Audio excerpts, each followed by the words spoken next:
I was in the Navy for 6 years. I spent a little under 3 years training for a special operations capable force, and I was a third-class petty officer, which is equivalent. It's E4, the equivalent of like a corporal in the Marine Corps or Army. If my situation is any indication, most veterans of the global war on terror that have pretty much been, since the war started in 2001, 2002, after the towers fell, a lot of us veterans have been given a lot of opportunities. I can only speak for the wounded side, but I do know some people who have gotten out of the service, and the military does afford you a lot of opportunities. In my case, as far as the injured goes, I think there's, as of right now, being plenty done to accommodate veterans going back from war.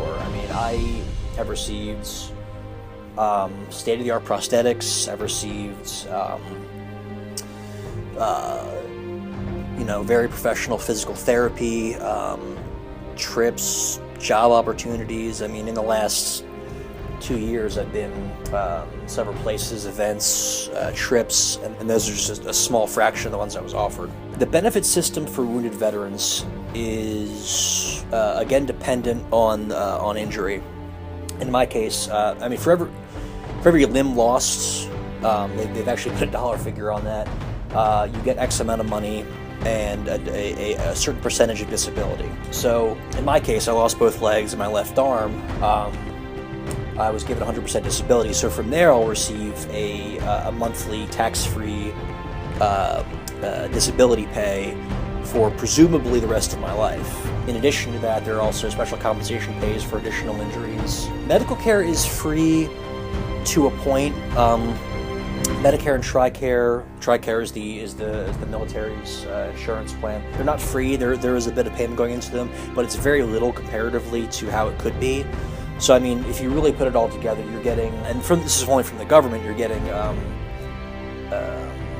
monthly stipend, monthly pay. A lot of your school's paid for. The medical insurance, the Veterans Affairs, Veterans Association, that will give X amount of money to pay for vehicle modifications or house modifications. So there really are a lot of programs in place to assist the wounded veteran. I have little complaint about that.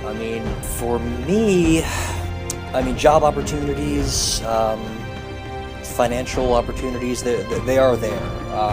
I will say, as a veteran, though, that sometimes they're a little hard to find, and as like I said before, an injured veteran, some opportunities may have presented more to me. You have to be careful because, this money is there, and the help is there. It might not always be there forever. The country, in the last, 10 years, has seen a large surge in support for the military, but that can dwindle as time goes on. Everyone talks about the war in Afghanistan, war in Iraq ending, and maybe that's for the best, but at the same time, if it does end, it might mean less awareness of the military and less benefits received, which is fine. I'm in a situation where I want to work and I want to make my own money, but it is a large help having this additional income. And from what I've seen, if there are veterans from the most recent war, the global war on terror, coming back and ending up homeless, that's really unfortunate because I've only seen numerous organizations out there asking to help,